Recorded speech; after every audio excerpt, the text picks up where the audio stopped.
passage, that is left or right. Okay, it is issue 102, part 1, third passage, left or right. Let's get to the doubt session itself. In the first, we have from 27 till 30, we have list of headings, kind of, right? These are kind of list of headings itself. So let's read the statement first. In these type of list of headings, you're supposed to read the statement first rather than the paragraph, because the number of statements are less as compared to the number of paragraphs. So you cannot read all the paragraphs and waste your time. Okay, and let me tell you, list of headings are no real way to solve them by taking first two lines, middle lines and the last two lines. Those lines can help you locate the answer fast. पहली दो lines, बीच की एक line paragraph की और last की दो lines, ये आपको लोकेशन फाइंड करने में हेल्प करेंगी, पर आपको पैसेज को समझना ही पड़ेगा, पैराग्राफ को समझना ही पड़ेगा. ठीक है, लोकेशन मिल रही है नहीं मिल रही वो हेल्प करेगा कि पहली दो लाइन, बीच की लाइन और लास्ट की दो लाइन में क्या वो मेरे को ये जो स्टेटमेंट कह रहा है वो मिल रहा है या नहीं मिल रहा. That will help you to find the location. जैसे ही आपको लग रहा है कि लोकेशन ए में नहीं है, पहली दो लाइन, बीच की लाइन, लास्ट की दो लाइन पढ़ने से पता लग रहा है नहीं है, आपने सेकंड पे मूव किया, उसमें देखा ऐसे first two lines, middle line, last two lines नहीं है, थर्ड में आए first two lines, last middle line in the last two lines, अब इसमें लग रहा है. ठीक है, and once you feel there is a location that this can be the possible paragraph, you read it thoroughly. आप इसको फटाफट और डेप्थ में रीडिंग करोगे, but it has to be quick. Clear? आप बिना डेप्थ रीडिंग के लिस्ट ऑफ हेडिंग को फाइनलाइज नहीं कर सकते. Is that clear? ठीक है, तो अगर आपके पेपर में लिस्ट ऑफ हेडिंग ज्यादा आ जाती है, be prepared that the paper is tough, it is going to consume your time. Okay, and to recent trend है 22 to 23 till 33 list of headings were being asked. 7 November के paper में 33 list of headings थी. 33 list of headings. It means a lot, बेटे. Clear? Okay. So now let's take the statement. In the 1970s, Leslie Roberts discovered that it's Leslie Roberts, the name of the person. He discovered what did he discover in the year 1970? Let's see. अब मैं 1970 की location ढूंढूंगी. First of all, in the first paragraph मेरे को scheme करते ही पता लग रहा है 1970 का ही नहीं है. In the B paragraph I can see 1970. ठीक है, so I'll try to look my answer from here itself without wasting my time. और उसका नाम भी दे रखा है. In the 1970, Leslie Roberts, now at the university, उस समय वो University of New England in Australia. He was in the University of New England in Australia. He was studying memory and learning in chicks. He नहीं, this person is she. Okay. अब इससे पहले वाली statement आप पहले देखोगे, क्योंकि comma अगर इसने IN in the 1970 को फुल स्टॉप से स्टार्ट किया होता, फुल स्टॉप होता इससे पहले और I हमारा बड़ा होता, तो हमारी स्टेटमेंट, हमारा आंसर यहीं से शुरू हो जाता. क्योंकि उसने क्या किया, टाइम और प्लेस बाद में दिया और पहले सारा सेंटेंस बोल दिया. ठीक है, are you getting my concept? ठीक है, Ritika worked hard during the year this at Incredibles. During the year 2020 at Incredibles. मैंने प्लेस और टाइम बाद में दिया, इसके बाद फुल स्टॉप लग रहा है, यानी जो मेरी बात थी मेन वो सेंटेंस में पहले आ चुकी है. और अगर मैं स्टार्ट करती in 2020 at Incredibles, Ritika worked hard, तो मेरी स्टेटमेंट बाद में आती है और मेरा टाइम पहले है. अब आप इस सेंटेंस में देखो बेटे, फॉर एग्जाम्पल से लेके in 1970s लेस्ली रॉबर्ट्स. अब इससे पता लग रहा है कि फॉर एग्जाम्पल अगर वो बोल रहा है इससे पहले कोई बात की हुई होगी. ठीक है, फॉर एग्जाम्पल उसने दे दिया, यानी इससे पहले कोई बात की होगी और इसके बाद भी हो सकती है, क्योंकि आगे वो जो बात करने जा रहा है वो in 1970s की बात हो रही है. तो आप दोनों स्टेटमेंट्स को इसमें काउंट करोगे, दोनों को अच्छे से रीड करोगे. Now let's read this. For many years, it was assumed that literalization was a uniquely human trait, but this notion rapidly fell apart as researchers started uncovering evidence of literalization in all sorts of animals. उन्होंने ये पाया कि लिटरलाइजेशन है ना एक unique trait है, मतलब और किसी में नहीं पाया जाता, सिर्फ ह्यूमन बींग्स में। पहले उनकी ये सोच थी, वो ये मानते थे, assumed means मानते थे, but this notion rapidly fail apart. लेकिन जो इनकी ये सोच थी वो बड़ी जल्दी ही बिखर गई, उनकी ये सोच नहीं रही, ठीक है। एज रिसर्चर्स, जैसे रिसर्चर्स ने स्टार्ट किया अनकवरिंग एविडेंस मीन्स उन्होंने जो प्रूफ था ना इस बात का उसको अनकवर करना स्टार्ट कर दिया, उनको कोई और मतलब ट्रुथ सामने आया, ठीक है। ऑफ लेटरलाइजेशन के बारे में, ऑल सॉर्ट्स ऑफ एनिमल्स, हर एनिमल के अंदर ये चीज पाई जाती है। Now what is lateralization? पहली लाइन के अंदर उसने दे रखा है, in the first paragraph, creatures across the animal kingdom have a preference for 1 foot, eye or even antenna. Means हम ह्यूमन बीइंग भी तो करते हैं, क्या आप दोनों पैर इकट्ठे रखते हैं? क्या आप दोनों पैर इकट्ठे रख के चल सकते हैं? Can we can not, we drag it, we put 1 foot first and then the second foot, right. Similarly जैसे चींटियां होती हैं, उनका पहला एंटीना, कॉकरोच होते हैं, एंटीना तो वैसे आप बेसिकली आप in will take in honeybees, antenna वाले बर्ड्स भी होते हैं ना, इंसेक्ट्स होते हैं बेसिकली, बटरफ्लाइज एग्जैक्टली, ठीक है। वो अपने पहले एक एंटीना रखेंगे फिर दूसरा, जैसे कि आप राइट हैंडेड होते हैं, सम आर लेफ्ट हैंडेड, ठीक वी है। Are dominated at our right hand because हमने आदत ही राइट हैंड की डाली हुई है, right. Similarly means lateralization means पहले एक चीज फिर दूसरी चीज, पहले एक आंख से देखोगे फिर दूसरे से। आप साइमल्टेनियसली कभी देखते हो? आंखों से हमें लगता है कि हम इकट्ठा देख रहे हैं, पर आप नोट करना आपकी एक आई का इफेक्ट पहले होगा फिर दूसरी का। हाउ आवर ब्रेन एक्ट, हमारा ब्रेन भी ऐसे, लेटर पार्ट बाद में है, हमारा सेरेब्रम, फोरफ्रंट, बैक ब्रेन, ये सब क्या है, they work differently, right. Lateralization means कुछ चीजें आपकी पहले चलेंगी, कुछ चीजें बाद में। किसी से हैंडशेक करना है, मेरी हैबिट है राइट हैंड, किसी की लेफ्ट की भी होगी, है नहीं, लिखने की हो सकती है, मे बी राइटिंग में हैंडशेक में ना हो, ठीक है। तो हमारी हैबिट है कि हम प्रेफर करेंगे एक चीज को पहले रखें और दूसरी को बाद में, ठीक है। लिटरलाइजेशन का मतलब ये है। तो वो कहते हैं कि उनको पहले उनको ये लगता था कि ये चीज ना सिर्फ ह्यूमन बीइंग्स में पाई जाती है, whereas this thing is not unique, ठीक है। उनकी assumption फेल कर गई, ठीक है। when they came out to know the evidence about the same trait available in animals as well, animals में भी ये trait available थी। is that clear? okay, so उसने क्या डिस्कवर किया, किस बात में बताया हुआ है, कौन से पैराग्राफ में, ठीक है। अब देखो डिस्कवरिंग किस चीज की, इफ यू सी इसका आंसर डी है, lateralization is not confined. Confined means, अब मैं आपको बोलूं I don't like to stay confined in these 4 walls, मुझे नहीं अच्छा लगता कि मैं 4 दीवारी में बंद रहूं। कन्फाइंड मीन्स लिमिटेड होना, बंद होना, ठीक है। कन्फाइंड मीन्स इन्हीं सीमित होना, लिमिटेड होना, ठीक है। ह्यूमन बीइंग्स तक नहीं सीमित थी, वो आगे एनिमल्स में भी पाई गई। आगे फॉर एग्जांपल दे दिया उन्होंने, क्लियर।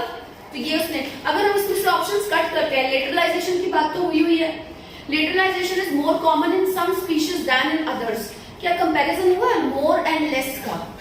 उसने ये बताया कि ना सिर्फ ह्यूमन बीइंग्स में थी बल्कि एनिमल्स में भी थी, लेकिन ऐसा तो नहीं बताना कि ह्यूमन बीइंग्स में ज्यादा थी और एनिमल्स में कम, या एनिमल्स में ज्यादा थी और ह्यूमन बीइंग्स में कम। उसकी क्वांटिटी की कंपैरिजन तो नहीं हुआ ना, so we will not take the question option A, right? Let's see B. It benefits the population if some members have a different lateralization than the majority. अगर आप B paragraph के अंदर देखो, पहली बात उसने क्या बोली है, रॉगर्स ने क्या पाया, क्या फाइंड आउट किया। हमें अगर मान लो 2 या 3 assumptions दी हो, 2 या 3 assumptions दी हो किसी चीज की, तो हम वैसे भी प्रेफर करते हैं पहले assumption को मेन मानते हैं, ठीक है। अगर आप कभी भी देखना, आपको कई बार ये चीजें मल्टीपल चॉइस क्वेश्चन में भी आएंगी, कई बार ट्रू फॉल्स नॉट गिवन में भी आएंगी। 2 या 3 assumption में से फर्स्ट प्रेफरेंस जो आपकी रहती है वो फर्स्ट assumption को देती है, क्योंकि वो स्ट्रॉन्गेस्ट होती है। दैट अगर वो फर्स्ट पे उसको क्यों बता रहा है, कभी लिसनिंग का हम पेपर करते हैं, अक्सर ऐसा होता है मल्टीपल चॉइस क्वेश्चन में, पहली चीज बोली, अब ये नहीं है कि उसके अंदर वो पहली चीज आ गई तो वही आंसर होगा। यहाँ पे पहली चीज का मतलब है let's say not only found energetic so and so energetic people but also he found energetic animals. Suppose मैंने एक एग्जांपल दिया है, Riya not only found energetic animals but also energetic humans. Right? तो जो चीज मैं पहले ले रही हूँ ना, मैं उसको कंसिडर सबसे पहले करूंगी जब मेरे पास मतलब पॉजिटिव वे में कोई दो ऑप्शन दिए हुए हैं। अगर नेगेटिव वे है, मतलब एक चीज मिली और दूसरी नहीं मिली, तो वहां पे क्वेश्चन का टाइप भी चेंज हो जाता है इमीडिएटली। आपको वो अक्सर इस तरह के क्वेश्चन में कंफ्यूज करते हैं जहां पे दो असम्पशन दी होती है और आपको स्ट्रॉन्गेस्ट को आंसर करना होता है। आप नोट करके देख लेना, लिसनिंग में भी एक आधा क्वेश्चन जरूर आएगा और रीडिंग में भी इस तरह का एक क्वेश्चन जरूर आएगा, ठीक है? तो यहाँ पे उसकी जो पहली उसकी अनकवरिंग थी वो क्या थी? पैराग्राफ में भी पहली अनकवरिंग, पहले पैराग्राफ में तो ये बताया लिटरलाइजेशन होता क्या है। लेस्ली रॉबर्ट्स ने क्या पाया? अगर इसका आप सेकंड पार्ट देखो, फॉर एग्जाम्पल, अब जब वो फॉर एग्जाम्पल बोल रहा है यानी वो अगली असम्पशन भी बताने जा रहा है, वो उसी असम्पशन को एक्सप्लेन करने जा रहा है। क्लियर? ठीक है? It says, for example, in the 1970s, Leslie Roberts, now at the University of New England in Australia, was studying memory and learning in chicks. अब वो memory and learning किसमें पढ़ रहा था? Chicks means? Yes, they are किसके बच्चे हैं ये? मुर्गी के बच्चे। Clear? ठीक है? She had been injecting a chemical into chicks' brains. Leslie Roberts क्या कर रही थी? जो मुर्गी के बच्चे होते हैं उनके दिमाग में वो क्या डाल रहे थे? इंजेक्शंस इंजेक्ट कर रही थी। किस चीज के लिए? ताकि वो into chicks brains to stop, ताकि उनकी जो ब्रेन्स है वो कुछ सीखने से रुक जाएं, कुछ सीखे ना, ठीक है? How to spot grains of food among, आगे वो सारी कंसेप्ट को एक्सप्लेन कर रहा है। यानी जो मेन पॉइंट था क्या था? मैंने आपको बताया रीडिंग में भी main point, supporting point, example होता है। उसने मेन पॉइंट ऊपर बता दिया, ठीक है, बट दिस नोशन रैपिडली, ये इसका सपोर्टिंग पॉइंट था। उसके बाद उसने एग्जांपल दे दिया और उस बात को आगे वो कंक्लूड कर देगा यहाँ पे बेटे। एंड वाज सरप्राइज्ड, है ना, ये कंक्लूजन है कि इससे उसको क्या रिजल्ट मिला। He was surprised to observe that the chemical only worked when applied to left hemisphere of the brain. यानी एक भाग पहले काम करता है और एक भाग बाद में काम करता है, ये उसकी कंक्लूजन है। उसने ये पाया कि सिर्फ लेफ्ट हेमिस्फीयर जो है ना ब्रेन का, अगर उसमें आप इंजेक्शन, अगर आप उसके दिमाग में इंजेक्शन डाल रहे हो तो पहले वो लेफ्ट पे ही वर्क करेगा, उसके बाद अगर बाद में करेगा। अगर वो उस चीज की उसने कंसेप्ट क्लियर नहीं किया हालांकि, बट लेटरलाइजेशन के प्रोसेस को उसने पूरा समराइज कर दिया इसमें एग्जाम्पल देके। Main point, supporting point, example and then conclusion. की वो सरप्राइज हुआ, उसने क्या पाया कि एक पार्ट ऑफ द ब्रेन पे ही पहले वो इफेक्ट कर रही है, यानी लिटरलाइजेशन को उसने प्रूव कर दिया है। क्लियर? ठीक है बेटे, अगर आप main point, supporting point, example और कंक्लूजन वाले उससे चलोगे बेटे, आप कभी भी मार नहीं पाओगे, ना राइटिंग में, ना स्पीकिंग में और ना ही रीडिंग में। आपको कंसेप्ट क्लियरली अब पता लग जाएगा पैराग्राफ देखते ही, यहाँ पे मेन पॉइंट बात होने वाली है, उसी का पॉइंट सपोर्ट कर रहा होगा, तो यहाँ दूसरा पॉइंट हो नहीं सकता, ठीक है? दूसरे assumption हो नहीं सकते। अगर कोई दूसरी assumption होगी तो उसके बाद शुरू होगी। Is that clear now? Okay. Now in this, literalization helps animals to do two things at the same time. Literalization दो चीजें सेम समय पे कर सकते हैं, इसकी तो कोई बात ही नहीं की उसने, कहीं बात की है? नहीं। The greater an animal's literalization, the better it is at problem solving. कहीं problem solving की कोई बात हुई है? हुई है? नहीं। चिक्स का एग्जांपल लिया है कि वो लर्न करना, सीखना, जो आगे उनका प्रोसेस है उसको स्टॉप कर सकें। मान लो मेरे ब्रेन में इंजेक्शन लगा दें कि रितिका मैम लर्न करना भूल जाए, आप छोड़ दें, स्टॉप कर जाए, उनका दिमाग में कुछ भी लर्निंग प्रोसीजर और अडैप्ट ना करे। तो उन्होंने ये पाया कि मेरे जो ब्रेन का लेफ्ट हेमिस्फीयर है उस पे वो इंजेक्शन वर्क कर रहा है, मेरा वो लेफ्ट हेमिस्फीयर पहले वर्क करना बंद कर गया, उसके बाद अगर कुछ होगा तो दूसरे का होगा। Is that clear? ठीक है, कंसेप्ट क्लियर नाउ? सो उसमें कोई प्रॉब्लम सॉल्विंग की बात नहीं किया, लर्निंग का एक एग्जांपल लिया चिक्स के ऊपर, right? Strong, then it says strong lateralization में sometimes put groups of animals in danger. क्या एनिमल्स के ग्रुप्स की कोई बात हुई है? एक ही एनिमल चिक्स की बात हुई है सिर्फ, ठीक है? Clear? So option deducted. Now 28, who has the doubt in 28? Yes, please be comfortable. Sanjay, who else? Okay, very good, very good. All right. Angelo, you can take it as Angelo or Angelo, depends upon the pronunciation. Bisajas, या एक name है ये, Bisajas उसका surname है। उसने एक experiment किया, उसमें उसने क्या पाया? Reveal that First of all, try to find out the name of the person, Angelo. If we see in the B paragraph, we do not have it. Okay, B में हमें कहीं नहीं मिल रहा.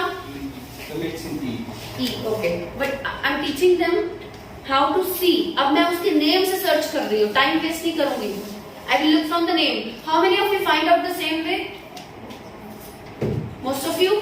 The rest you do not. This is the procedure you need to follow in order to save your time. ठीक है? मैंने उसमें 1970s देखा और उसका नेम दोनों देखा. इसमें भी अब मेरे पास और कोई ऑप्शन तो है नहीं डेट का, तो मैं अब उसके नेम से सर्च करूंगी. सी के अंदर मैं स्किम रीड कर रही हूँ, मुझे कहीं नहीं मिल रहा. डी के अंदर मैं देख रही हूँ जेनेटिक्स की बात हो रही है, एनवायरमेंटल की बात हो रही है, मल्टीटास्किंग की बात हो रही है, प्रेडेटर्स की बात हो रही है. कहीं पे भी किसी ऑथर का नेम है तो वो सिर्फ रॉबर्ट्स का है बीच में इन 2004. ठीक है?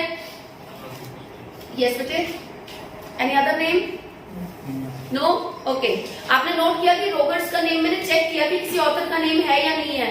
2004 की बात की हुई है, right? Then in E paragraph in 2006 आ गया बेटे एंजेलो विसाजसा. अब इसमें यहाँ पे 2006 नहीं बोला हुआ, लेकिन उसने बोला कि एंजेलो ने क्या रिवील किया अपने एक्सपेरिमेंट के through. Similar results probably hold true for many other animals.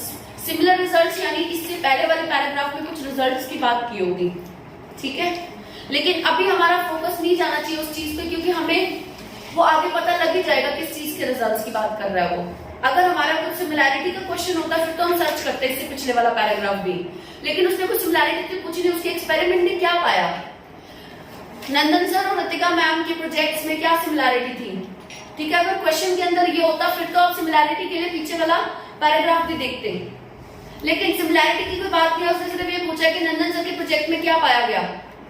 ठीक है, तो सिर्फ हम उसी चीज पे फोकस रख रहे हैं. Getting the tricks how to save your time. Okay. Similar results probably means शायद hold true for many other animals. In 2006, Angelo Bisaggia at the University of Padua set out to observe the differences. उसने क्या किया? उसने set out किया means कोई experiment किया या कोई चीज start की करने की कुछ कोशिश की. The differences क्या find out करने के लिए? To observe the differences means differences किस चीज में? In feeding behavior between strongly lateralized and weakly lateralized fish. Strongly lateralized fish कौन सी होती है? मतलब लेटरलाइज्ड मींस जो single handed, not necessary single handed means उनके बॉडी के जो ऑर्गन्स हैं, कुछ ऑर्गन्स मतलब वन साइडेड ज्यादा परफॉर्म करते हैं, और वीकली मींस जिनके वन साइडेड भी डुअल में ही चलते हैं. या क्या कह सकते हो आप इसको? Can you pick up? Anybody has an idea what I mean to say here? Multi brain tasking. तो मेरे स्ट्रांग होंगे वो. इसमें आप मल्टी भी ले सकते हैं. आप ये बोल सकते हो कि जिनके अंदर लेटरलाइजेशन ज्यादा है, जिनके अंदर टेंडेंसी टू लेटरलाइज मींस एक चीज पहले करने की आदत ज्यादा है. जैसे if we call the sportsman, किसी का सिर्फ वन हैंड ही स्ट्रांग होता है. अब आप बास्केटबॉल में देखेंगे सिर्फ एक हाथ से खेला जाता है, उनसे लेफ्ट हैंड से यूज नहीं होता. किसी का दोनों यूज होते हैं. Strong in one hand, weak in lateralized fish, मतलब कि वो वीक है, वो एक नहीं, उनके दोनों हाथ दोनों साइड यूज होते हैं. ठीक है. वीक का मतलब ये नहीं है कि उनसे कुछ होता ही नहीं है, वो दोनों साइड जा सकते हैं, और वो एक जो स्ट्रांग है वो सिर्फ एक साइड जाते हैं. Getting the concept now? ठीक है. तो उनके बीच में डिफरेंसेस देख रहे थे कि फीडिंग बिहेवियर बिटवीन देम, उनके बीच में feeding behaviour, feed in sense खाना. ठीक है, उनका क्या बिहेवियर है? ही फाउंड दैट, उसने ये पाया कि स्ट्रांगली जो लेटरलाइज्ड इंडिविजुअल्स होते हैं ना, अब आप नोट करना कंपैरिजन हो रहा है. आपके पास जो लिस्ट ऑफ हेडिंग्स के अंदर ऑप्शन है वो कंपैरिजन बेस्ड है. पढ़े, ग्रेटर वाला भी हो गया, प्रॉब्लम सॉल्विंग वाला भी हो गया. ठीक है, तो यहाँ पे उसने बोला he found that strongly lateralized individuals जो है ना were able to feed twice as fast as weakly lateralized ones. 2 गुना ज्यादा उनको बेटर तरीके से फीड, फास्टर तरीके से फीड कर पा रहे थे, बजाय कि जो वीक है. एक फिश है वीक लेटरलाइज्ड और एक फिश है स्ट्रॉन्ग लेटरलाइज्ड है. तो स्ट्रॉन्ग वाली जो फिश है ना, स्ट्रॉन्ग लेटरलाइज्ड वाली, वो 2 गुना फास्टर फीड की जा रही थी बजाय के लेफ्ट वाली के, मतलब बजाय के वीक वाली के. ठीक है, उसको हम 2 गुना ज्यादा जल्दी हम उसको फीड कर सकते थे. Clear? The next one it says, ये इसका मेन पॉइंट आ गया बेटे. यहाँ पे ये डिस्कवरी हुई है, यहाँ से इसका मेन पॉइंट निकल जाता है. फिर भी हम आगे इसको थोड़ा सा पढ़ लेते हैं. When there was a threat of predator looming above them. अब जब उन मछलियों को लगता था कि उनके आसपास कोई उनका शिकारी आ रहा है, जब उनको खतरा होता था कि कोई शिकारी हमारे आसपास है, उस समय पे उनकी जो फीडिंग हैबिट थी, हम उस मछली को ज्यादा जल्दी खाना खिला सकते थे या वो खुद खा सकती थी जो स्ट्रॉन्गली लेटरलाइज थी, 2 गुना ज्यादा जल्दी as compare to the ones with those who were weakly lateralized. ठीक है, ये असम्पशन थी। Assigning different jobs to different brain halves may be especially dangerous advantages for animals such as birds or fish. अब पहले हम यहाँ पे इसकी assumption ले लेंगे सीधा। Let's see. It says literalization is more common in species than others. इसकी कोई बात हुई है? Common की कोई बात नहीं हुई ना? It benefits a population if some members have a different lateralization than the majority. कुछ members, क्या कुछ members की बात हुई है? 2 fishes की बात चल रही है, 2 तरह की स्ट्रॉन्गली लेटरलाइज लोगों की और वीकली। तो सम की बात तो नहीं है ना कि सम मेंबर्स, ठीक है, और मेजॉरिटी की भी कोई बात नहीं हो रही कि बहुत सारे फिश में, मतलब पॉन्ड के अंदर बहुत सारे फिशेस हैं, तो बी ऑप्शन कट हो जाएगा। Lateralization helps animals to do 2 things at the same time. अब लेटरलाइजेशन 2 चीजें करवा सकती है एट द सेम टाइम। अब यहाँ पे 2 चीजें क्या है? एक तो उसको जो प्रेडेटर से खतरा है, उसको प्रेडेटर से खतरा है, ठीक है, और दूसरा फीडिंग उसकी स्ट्रांगली हो रही है। एक ऑप्शन आप पहले इसको कंसीडर करोगे, लेकिन आपके मन में डाउट आएगा, मैंने 2 चीजों पे तो बात की नहीं, यहाँ पे एक्टिविटी तो फीडिंग की हो रही है ना सारी, तो हमें कंफ्यूजन होगी मैम। एक बार तो हमें श्योरिटी नहीं होगी कि how can we mark this. Now let's see the other options and then get back to the paragraph. अगर मैं आपकी जगह होती, वहां मेरे सामने ऐसी सिचुएशन होती, तो मैं उसी हिसाब से आपको सॉल्व करेगी, मैं नेक्स्ट चीज क्या देखूंगी। ठीक है, first time will cover all the options. एक ऑप्शन इसको कंसीडर कर लिया, right. Then it says lateralization is not confined, ये हमारा ऑलरेडी चूज हो चुका है, ठीक है। Then the greater an animal's lateralization the better it is at problem solving. अब देखो ये आंसर हमारा कहीं ना कहीं हमें कंफ्यूज कर रहा है। जितनी उसकी लिटरलाइजेशन होगी यानी स्ट्रांगली होगा, ठीक है, इट इज बेटर, तो आपको पता है कि उसको बेटर, लेकिन प्रॉब्लम सॉल्विंग की बात हो रही है खाना खाने की,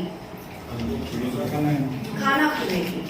यहाँ पे वो खुद कोई प्रॉब्लम थोड़ी ना सॉल्व कर रही है, उसको तो बल्कि प्रॉब्लम सामने उसके सिर पे खड़ी है, शिकारी उसके सामने खड़ा है, वहां पे उसके सामने प्रॉब्लम है, वो प्रॉब्लम सॉल्व नहीं कर रही कोई, वो सिर्फ खाना खा रही है।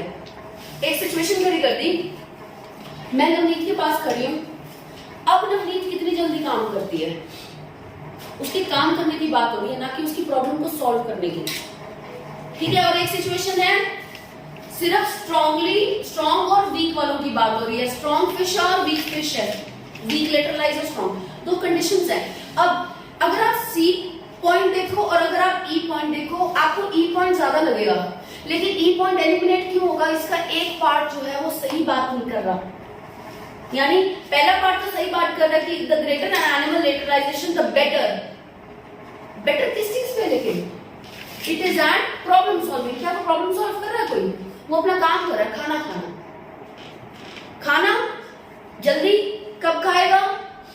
जब शिकारी उसके ऊपर खड़ा है, लेकिन वो तभी खा सकता है जब वो, अगर वो स्ट्रांगली लेटरलाइज है तो। ये कंडीशन थी, उसकी एक्टिविटी की बात हो रही है बेटे, उसकी प्रॉब्लम सॉल्विंग की बात नहीं हुई है।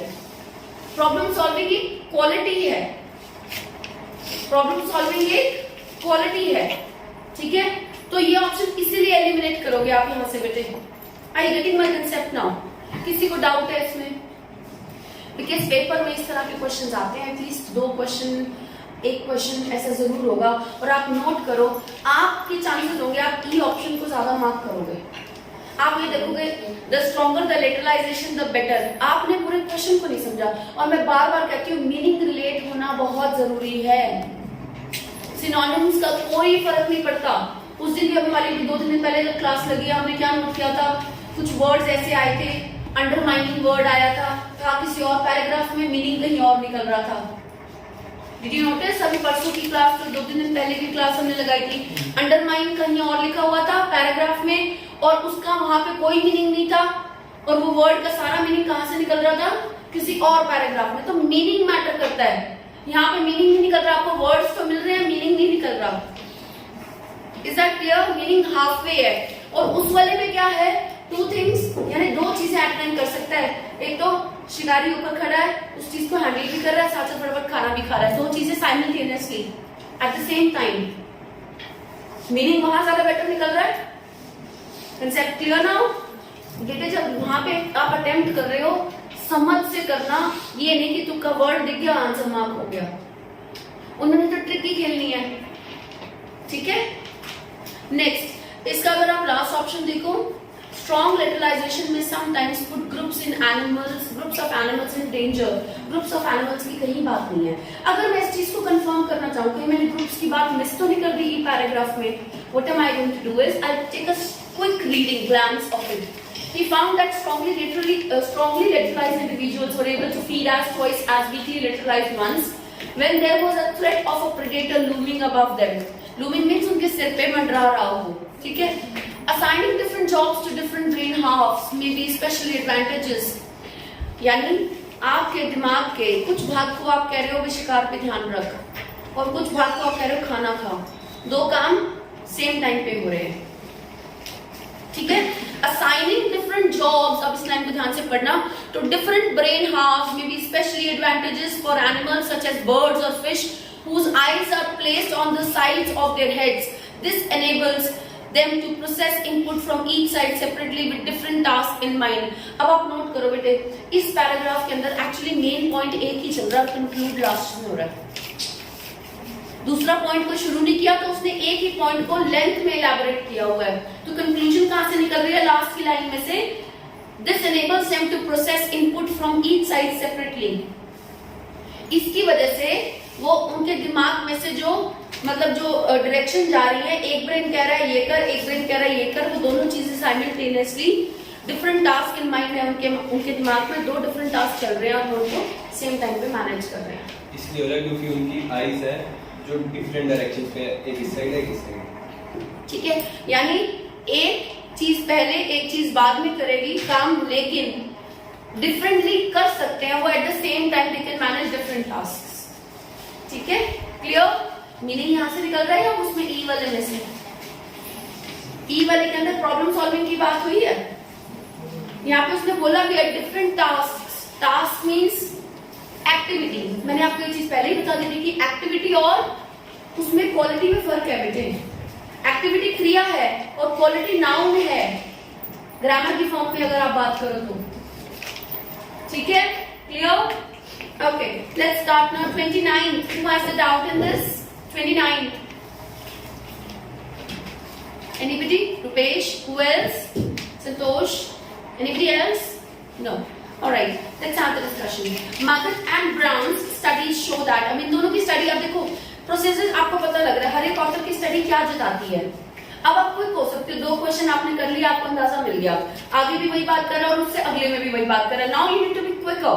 You realize that you have given enough time to do questions. You cannot waste time now.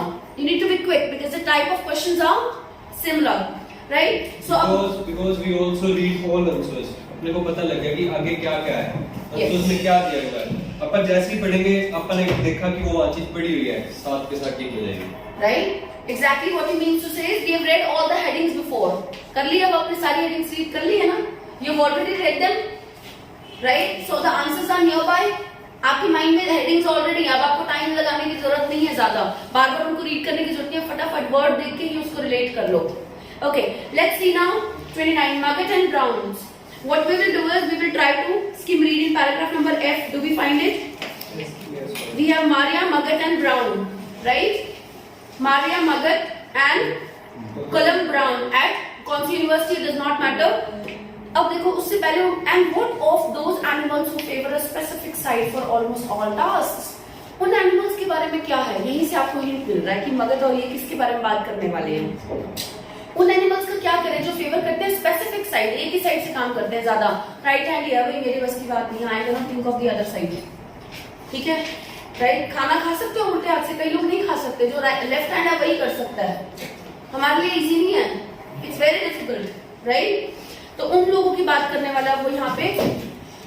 In 2009, Maria, Margaret and Coleman Brown at Macquarie University in Australia wanted to see if there was general cognitive advantage in lateralization। Cognitive मतलब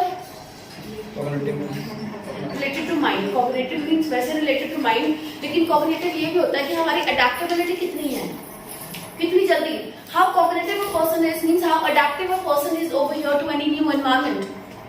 Clear? Then it says to investigate the turn to parrots. Investigation के लिए वो parrots का उन्होंने investigation की parrots के अंदर which can either a strong right or left foot. या तो कोई left foot से strong थे, किसी का right foot strong था, और ambitious without dominance मतलब कोई या तो किसी का left था right या कुछ थे जो दोनों ही काम करते थे जिनके. ambidextrous means dominance नहीं था, कोई भी हाथ dominant नहीं है, किसी से भी काम कर सकते थे. The parrots were given the intellectually damaging task of pulling a snack or string up to their backs using a coordinated combination of claws and beaks. ठीक है? Yes, go ahead. मतलब उनको टास्क दिया हुआ मतलब कि माइंड से related task दिया उनको कि वो demanding of pulling the snake मतलब कैसे स्नैक्स को पुल करेंगे, स्ट्रिंग्स को कैसे करेंगे, अपने क्लोज को और बीक को मतलब कि अपनी चोंच को लेके. The result shows that the parrots with the strongest foot preference work out the puzzles far more quickly than the ambidextrous peers मतलब कि जो जिनका बहुत फर्स्ट जैसे कि ऊपर वाले पैराग्राफ में पढ़ा जिनके दोनों हैंड स्ट्रॉन्ग्स थे, दोनों साइड स्ट्रॉन्ग्स थे, उनसे ज्यादा बढ़िया किन्होंने काम किया जिनका सिंगल हैंड ही डोमिनेटेड थे, जिनका सिर्फ एक साइड ही स्ट्रॉन्ग थी. इसका कंक्लूजन नहीं निकला. और आगे अपन ने यहाँ पे कहाँ पे पढ़ा ये चीज? रुपेश कौन से आंसर्स में पढ़ी थी अपन ने ये चीज? कौन सी हेडिंग्स अपन ने हेडिंग्स पढ़ी थी? कौन से हेडिंग्स में ये चीज थी? It is beneficial of population if the some members have a different utilization than the majority. ठीक है, मतलब कि उनके लिए कुछ पॉपुलेशन के लिए बढ़िया था जिनकी लिटलाइजेशन बढ़िया थी किनसे? Majority. No worries, we are keeping it one as option बेटे, ये ऑप्शन तो है ना, and then you will go for the E option. आप पहले इसको ऑप्शन में तो नहीं छोड़ोगे ना? आपने भी बताया ना, मैंने आपको इसका बोला. हाँ तो ये बोला E बोला है. वैसे B आप इसको फिर भी ऑप्शन में लेकर चलोगे क्योंकि इसके अंदर इसने एक बात बोली, it benefits a population if some members have different localization than the majority. आप इसको ऑप्शन में कैसे लोगे? क्योंकि यहाँ पे वो मेजॉरिटी की बात किया गया है जो डोमिनेंट में है, तो सम मेंबर्स कौन से हो गए? डोमिनेंट वाले, डोमिनेंस वाले मेंबर्स हो गए ना. तो आप इसको इसलिए ऑप्शन में आप डाइसी हो सकते हो, कंफ्यूज हो सकते हो. And then you will move to the E option. The greater an animal's lateralization the better it is at problem solving. You can either go for this one or you can even इसमें आपको एक ये वाला भी confuse करेगा बेटे. ये two things वाला हो गया. These two only will confuse you. मैंने सभी उसने बोला ना कि that's why I am asking. Otherwise ये है भी कंफ्यूजिंग, नो डाउट. इसने ये पाया कि जहाँ देखो एक चीज का ध्यान रखना, इन दिस पैराग्राफ जहाँ पे इन्वेस्टिगेशन की बात की हुई है, जहाँ पे इन्वेस्टिगेशन की बात की है, आप इन्वेस्टिगेशन के पॉइंट से आप अपना आंसर पिक करोगे. वहां पे जल्दी करने के लिए आप देखोगे कि इन्वेस्टिगेशन से पहले वाली तो सिचुएशन बता रहा है कि क्या बात करने वाले कौन सी यूनिवर्सिटी में है, लेकिन क्या इन्वेस्टिगेट किया, उसकी इन्वेस्टिगेशन से क्या फाइंडिंग मिली, आंसर तो वहां से मिलेगा ना. तो इन्वेस्टिगेट करने के लिए उसने क्या किया, जो पैरेट्स थे उनको दे टर्न टू पैरेट्स, वो पैरेट्स के ऊपर उन्होंने अपना मतलब एक्सपेरिमेंट स्टार्ट कर दिया. Which can either be strongly right और लेफ्ट फुटेड, चाहे वो लेफ्ट फुटेड हो चाहे वो राइट फुटेड हो, लेकिन उनकी स्ट्रॉन्ग डोमिनेंस है उसके ऊपर, या फिर एम्बिडेक्स्ट्रस हो चाहे डोमिनेंस ना भी हो. ठीक है. The parrots were given the intellectually demanding task of pulling a snack on a string up to the beaks. Parrots को उन्होंने क्या कहा था कि अपनी बीक से उन्होंने एक स्नैक को, जैसे मान लो नटखट का पैकेट है सपोज, या कोई चिप्स है कोई भी, आपने उसको एक स्ट्रिंग यानी एक पतली सी तार के साथ या रस्सी के साथ मतलब उसमें बांधा हुआ है, नटखट उसमें डाले हुए हैं. अब आप कहते हो कि नटखट धीरे धीरे अपनी चोंच से वो ऊपर लेके आए, वो चिप्स को धीरे धीरे अपनी चोंच से ऊपर लेके आए. ठीक है. तो वो कौन सी फुट यूज करेगा? जब उसको बेटे बीक से उठाने की कोशिश करेगा तो चांसेस वो अपनी फुट पे स्ट्रेस देगा या फुट को यूज करेगा. तो वहां से वो सारे उनका जो एक्सपेरिमेंट है उसको जज करना चाहते थे. ठीक है. Then using a coordinated combination of clause, वही बात होगी. क्लॉज क्या होते हैं? उसके पंजे, एक तरीके से पंजों के अंदर जो मतलब हाथ की उसका जो ये वाला पार्ट है, अपनी हथेली होती है, जो पाम होती है, उनके वो क्लॉज का एरिया माना जाता है बेसिकली. तो उसकी हेल्प से वो स्नैक को ऊपर उठा रहा है. तो कहीं ना कहीं वो उसके क्लॉज क्या है, उसके पैर, उनके हाथ भी माने जाते हैं, उनके पैर ही माने जाते हैं. ठीक है. तो फुट ही मानी जाती है वो। तो क्लॉज की हेल्प से वहां से उसको पता लगा था दिस रिजल्ट। अब इसका रिजल्ट क्या है, आंसर तो यहीं से निकलेगा। क्या फाइंडिंग थी, चाहे आपने ऊपर का कंसेप्ट पढ़ा, अगर आप पेपर में चाहो तो आप इसकी फाइंडिंग से डायरेक्ट आंसर निकाल सकते हो टाइम सेव करने के लिए, ठीक है। The results showed that the parrots with the strongest foot preferences worked out the puzzle far more quickly than their ambidextrous peers. ठीक है, वो वाले जिनकी फुट प्रेफरेंस थी ना, जो स्ट्रॉन्गेस्ट थी कि हमने तो मतलब इसी फुट से काम करना है, बजाय कि वो जिनके ऊपर डोमिनेंस नहीं थी। एम्बिडेक्स्ट्रस मींस डोमिनेंस नहीं थी। कोई भी आप यूज कर रहे थे कभी भी, ठीक है। इसमें मैंने सिर्फ यही वाला पंजा यूज करना है, यही वाला क्लॉ यूज करना है, राइट ही यूज करना है या लेफ्ट ही यूज करना है, वो ज्यादा स्ट्रांगली काम को कर पा रहे थे। अब आप यहाँ देखो, उनके लिए तो प्रॉब्लम ही है, स्नैक्स को ऊपर लेके आना, उनके लिए खाना है। मतलब एक स्नैक हमने उसमें डाला, मान लो चिप्स का पैकेट या कोई भी स्नैक्स हमने स्ट्रिंग के अंदर डाला, अब वो फंसा हुआ उस तार के अंदर। एक खाना हमको सीधा मिल जाए बाउल में तो वो इजी है, तार के अंदर घुसा हुआ खाना एक पक्षी के लिए निकालना आसान नहीं है। तो that's a problem for them. Ma'am estimate खुद करना पड़ता है, जेन्युइन एस्टिमेट तो आप कर सकते हो। मैंने आपको उस दिन भी बताया था कि फोर्सेबल अजम्पशन आपको अलाउड नहीं है पेपर में। जहां फोर्सेबल अजम्पशन है वहां पे ट्रू फॉल्स नॉट गिवन में आंसर सीधा नॉट गिवन में जाता है। जहां पे अजम्पशन जेन्युइन हो कि हाँ भाई यार जेन्युइन है, तो अज्यूम कर सकते हैं आप, in that case you will take the assumption as true और फॉल्स, ठीक है। अब यहाँ पे ट्रू फॉल्स नॉट गिवन नहीं है चाहे, पर अजम्पशन तो लगानी पड़ रही है सॉल्व करने के लिए, और रीडिंग में थोड़ी बहुत अजम्पशन तो करनी पड़ेगी बेटे। जेन्युइन अजम्पशन में जेन्युइनली आप सोचो कि ये हो सकता है, हो सकता है। अभी उनके लिए प्रॉब्लम है, पक्षी के लिए उसमें से खाना निकालना, उस तार में से खाना निकालना एक प्रॉब्लम है, छोटी बात नहीं है, ठीक है। पक्षी अपना दाना बड़ी मुश्किल से चुग के आता है और हम उसको मिनट में भगा देते हैं। Do you know how hard it is for them? It's very difficult for them as compare to human beings, ठीक है, clear. So it's a problem solving for them. और जिसकी ज्यादा लिटरलाइजेशन थी, ग्रेटर थी, यानी प्रेफरेंस ऑफ वन फुट और the other foot, ठीक है, वो ज्यादा इजीली प्रॉब्लम को सॉल्व कर पा रहे थे, क्लियर। नेक्स्ट क्वेश्चन 30 में भी problem. Anybody with doubt in 30? No. Anybody? Sure? Good. 31, No? 32, 31 Laksh, doubt? 32. 32. Start reading. Firstly, read the question. It's a filling blank. Filling the blanks में सबसे पहले क्वेश्चन रीड करेंगे आप। रोगल सबसे पहले तो ऊपर हेडलाइन क्या है कि 2004 में लेस्ले रोगल्स ने क्या एक्सपेरिमेंट्स किए थे। जैसे कि मैम ने कहा था कि मैंने डी पैराग्राफ में पढ़ा था कि 2004 की बात हुई थी, और ये इसीलिए पढ़ा था कि आगे कहीं क्वेश्चन आ जाए तो मेरी नजर में हो एक बार, और वहीं पे आप उसको फिर अंडरलाइन भी करके छोड़ सकते हो कि दोबारा लोकेशन फाइंड आउट करने में मेहनत ना लगे, ठीक है। The question number 32, Rogers found that chicks whose eggs are given dash during the incubation period tend to have the stronger literalization. Question meaning समझ आ गया? इसके अंदर क्या पूछा गया है, जो चिक्स के एग्स थे गिवन पीरियड, पहले टाइम पीरियड का आंसर पूछा है इन्होंने, किस टाइम पीरियड में, ठीक है। ड्यूरिंग द इंक्यूबेशन पीरियड दिया उन्होंने, इंक्यूबेशन पीरियड में मतलब कि उनके बर्थिंग प्रोसेस में कोई ऐसी चीज बताई है उन्होंने जिनको उनके लिए टेंड टू हैव, जिसकी वजह से उनकी लिटरलाइजेशन स्ट्रांग होती थी। वो गिवन प्रोसेस क्या मतलब, उस प्रोसेस में क्या चीज ऐसी हुई कि उनकी लिटरलाइजेशन स्ट्रांग होगी।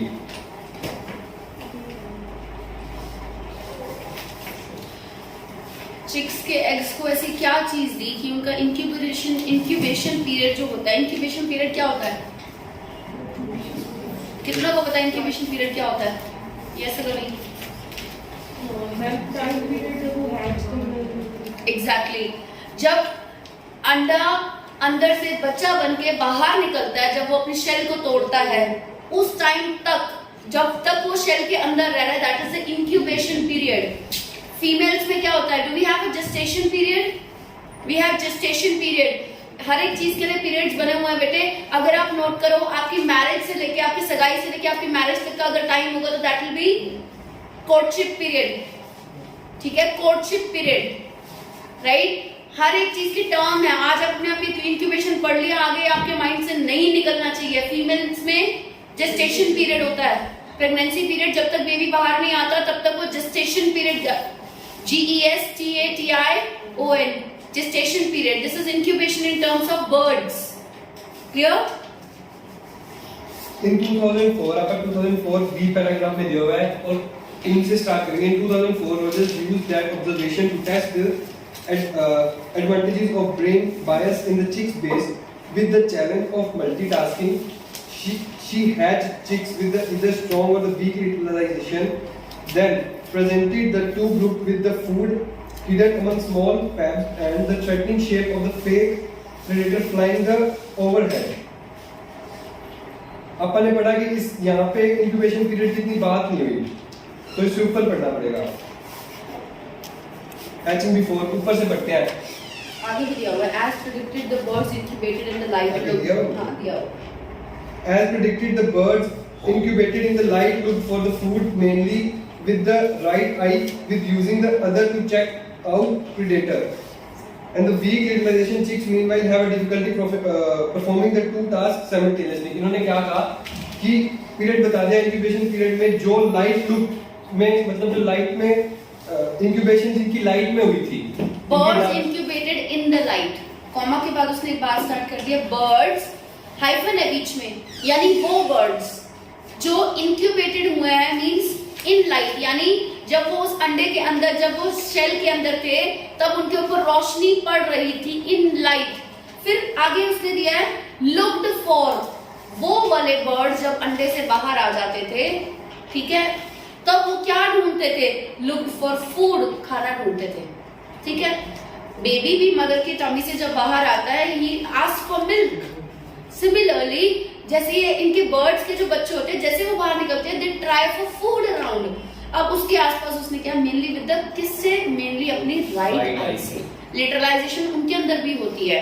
ठीक है, while yes यहाँ के ऊपर second line we can take that also, it might be there but you need to get the concept. क्योंकि लाइट वाला आंसर अगर आप देखो ऊपर भी है और नीचे भी है. आप जब लोकेशन 2 दे रखी हो आप इग्नोर नहीं करोगे दूसरी लोकेशन को. ठीक है, क्योंकि कंक्लूडिंग पॉइंट है. अब जब तक जितने भी आंसर्स हम चले थे किससे चले थे?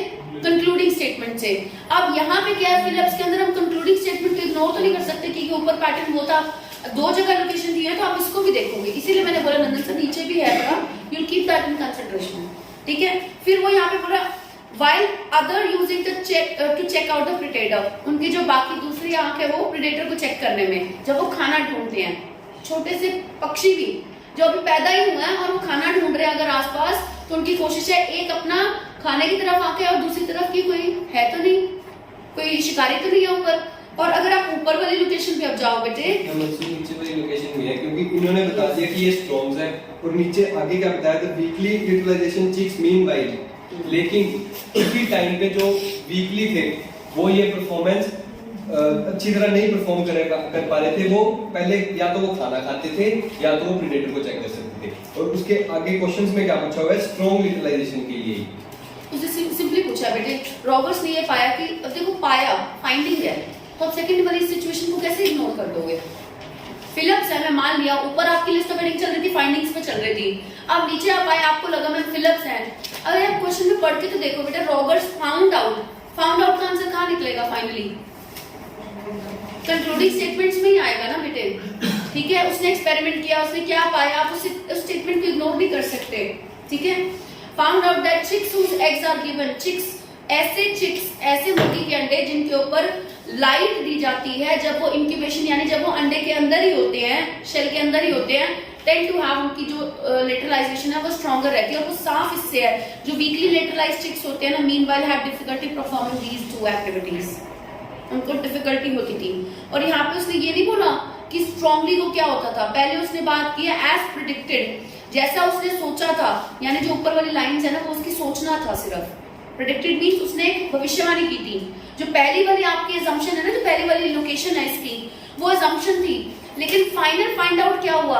अगर आप अपनी फर्स्ट वाली लोकेशन के हिसाब से आंसर मार्क कर रहे हो, chances of it may go wrong. हो सकता है वहां पे वो सेम बात निकल आई तो आंसर ठीक हो गया.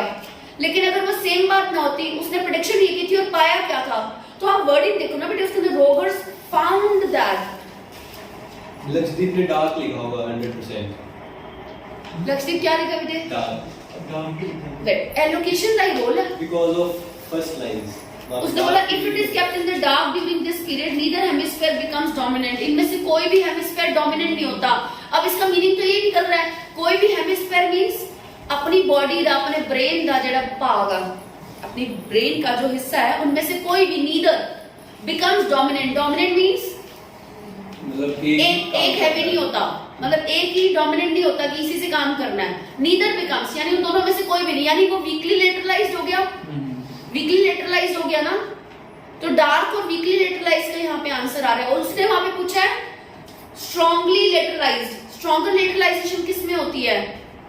बात तो उसने वहां पे वही की है, उस बात को ऑपोजिट कर दो, ठीक है। रितिका मैम राइट हैंडेड ने, डोमिनेंट ने यानी स्ट्रॉन्गली लेटरलाइज्ड ने। अब मैं यहां बोलती हूँ Ritika ma'am neither becomes both of them, becomes not at all lateralized. इसका मतलब क्या है? मतलब मैं स्ट्रॉन्ग लेटरलाइज्ड नहीं हूं। लक्ष्य समझाया भाई? मैं आई am not at all dominant, ਇਹਦਾ मतलब मैं वीक लेटरलाइज्ड हां, यानी मैं स्ट्रॉन्ग लेटरलाइज्ड नहीं हां। उसने क्या पूछा है? स्ट्रॉन्ग लेटरलाइज्ड, वो भी एक ऑप्शन है। बाकी आपने ये चीज खास ध्यान रखनी है, उसने यहाँ पे लास्ट लाइन में बोला एज प्रेडिक्टेड द सेम, यानी जो पहले वाली बात थी उसकी लोकेशन में वो प्रेडिक्शन थी बेटे, वो प्रेडिक्शन थी। करणवीर कहाँ है? Where is he? Not there in the class, ठीक है। That was the prediction. Final findings पे फिल इन द ब्लैंक्स के अंदर बेटे पूरी रीडिंग के अंदर ही ना एक एक वर्ड का ध्यान रखना है। मैं बार बार कह रही हूँ क्वेश्चन पढ़ते टाइम जो लोग 35 से ऊपर नहीं जा पाते वो इन्हीं चीजों की वजह से नहीं जा पाते, और जो लोग 30 तक नीचे भी रह जाते हैं, 23 तक भी स्ट्रगल कर रहे हैं, क्योंकि आप लॉजिक नहीं देख रहे। मैं आपको बार बार कह रही हूँ, अभी जो आपके प्रैक्टिस डेज है ना, मान लो आपके पास 1 मंथ है, ये 1 मंथ आपका पूरा ऐसे निकलना चाहिए यार। रितिका मैम कहते हैं भावे 2 घंटे ले लो, लेकिन एक बार समझ के करो कि एक्यूरेसी बढ़िया हो जाए। पंकज था यहाँ पे, मैं नहीं कहती चाहे उसका रिजल्ट पे उसने कहीं ना कहीं हेल्प भी जैसे भी है, व्हाटएवर ही हैज डन, आसपास से चलाकी भी की है, ठीक है, बट उसकी एक खासियत थी, वो 26 क्वेश्चन करता था तो लगभग 25 उसके करेक्ट होते थे। एक्यूरेसी यानी लॉजिक तो क्लियर है ना बच्चे का, स्पीड में दिक्कत आ रही है, वो वक्त के साथ इंप्रूव होती है। जैसे जैसे रीडिंग साल भी लग सकता है, I am saying you it can take an year also, but बेशर्ते 2 साल तब नहीं लगेंगे अगर आप 1 साल लगातार रीडिंग को इस तरीके से करोगे। मैं गारंटी दे रही हूं आपको, यानी 6 महीने आपके लग सकते हैं, साल तब नहीं लगेगा अगर आप लगातार। अभी कितनी बारी कही है गल, मैं कही है ना सारे तो मैं झूठ बोल दिया। जिन्ने बच्चे तेरी लिंक च ने जिन्हों का नहीं क्लियर होया यही गल की होनी है मैं। बेटे अगर आप अभी घर जाके एक रीडिंग आज लेके जाना, take reading, do it for 2 hours, time लो। यार मैंने नहीं फर्क पैंदा, मैं हजे सिर्फ अपनी इंग्लिश में इंप्रूव कर रही हूं। I am improving my English and my accuracy, I am not doing IELTS. आप आइल्स यहां कर रहे हो, टीचर आपको समझा भी रहा है, घर पे भी आप रीडिंग को डबल टाइम दो, इतना टाइम दो कि यार एक्यूरेसी सही आ जाए, कि मेरा लॉजिक तो सही है। मैं मे, कैन, कुड, शाल, शुड, अब यहाँ पे पॉसिबली, परहैप्स, प्रेडिक्टेड, ठीक है, फाउंड आउट, इन्वेस्टिगेटेड, मतलब मैं लॉजिक्स पे जा रहा हूँ, लोकेशन सही तरीके से ढूंढ रही हूँ, कंसेप्ट सही जा रहा है या नहीं जा रहा, main point, supporting point, conclusion, example, conclusion की यहाँ पे आएगा। इस पैराग्राफ के अंदर 2 पॉइंट है या 1 पॉइंट के ऊपर बात हो रही है, मेन पॉइंट कि पूरे पैराग्राफ में 1 मेन पॉइंट को पूरा एलैबोरेट किया हुआ है या 2 मेन पॉइंट को एलैबोरेट किया हुआ है। जब ये छोटी छोटी चीजें आप ध्यान रखने लग जाओगे, आपका बेस इंप्रूव होगा, और वो बेस आपको बाहर जाके फॉरेन में भी 4 साल बाद जब दोबारा पीआर का पेपर देना पड़ेगा तो आपको हेल्प करेगा, क्योंकि वहां जाके आप पढ़ोगे या कमाई करोगे या कैसे अपने आईएलटीएस की स्टडी साथ साथ करोगे। बेटे पढ़ाई और कमाई से टाइम चला जाना, रोटी को भी तरस जाओगे। यहाँ तो मम्मा दे रहे हैं, वहां जाके आप हार्डवर्क करोगे। आपको लगता है आपको आईएलटीएस का बेस बनाने का टाइम मिलेगा? कभी भी नहीं मिलेगा। आईएलटीएस का जो बेस बन जाएगा यही बन जाएगा। Is that clear? ठीक है। कई बच्चे सिंगापुर के लिए कहते हैं मैम सिंगापुर जाना है मैम, लेकिन आई कह रही हूँ क्यों जाना चाहते हैं, आगे कनाडा का बेस बन जाता है, ऑस्ट्रेलिया का बेस बन जाता है। कई समझदार बच्चे सिंगापुर वाले कोशिश करते हैं कि मैम आप ना पूरा आईएलटीएस में हमें ना महीना 1.5 महीना बैठने दो। स्पीकिंग का इंटरव्यू क्लियर करने आते हैं बच्चे, वो प्रेफर करते हैं एक नहीं, मेरे पास ऐसे कई इंक्वायरीज पहले आई हुई हैं, कई, ठीक है, क्योंकि वो समझते हैं कि बेस जो बन गया वो अब बन गया, फॉरेन जाने के बाद बेस बनाने का टाइम नहीं है। सो इट्स अ रिक्वेस्ट, आज से आप एक्यूरेसी पे वर्क करो। जो मैं आपको एक एक वर्ड का टाइम, मतलब आपने एक क्वेश्चन करना है, आप उस क्वेश्चन पे 5 मिनट 7 मिनट 8 मिनट लगाओ। यार ठीक करके रहूंगा, अगर मैंने आंसर गलत कर दिया ना, it comes on my ego now, मैं टाइम नहीं देख रहा। बात है कि मेरी समझ, मैं समझदार हूं या बेवकूफ।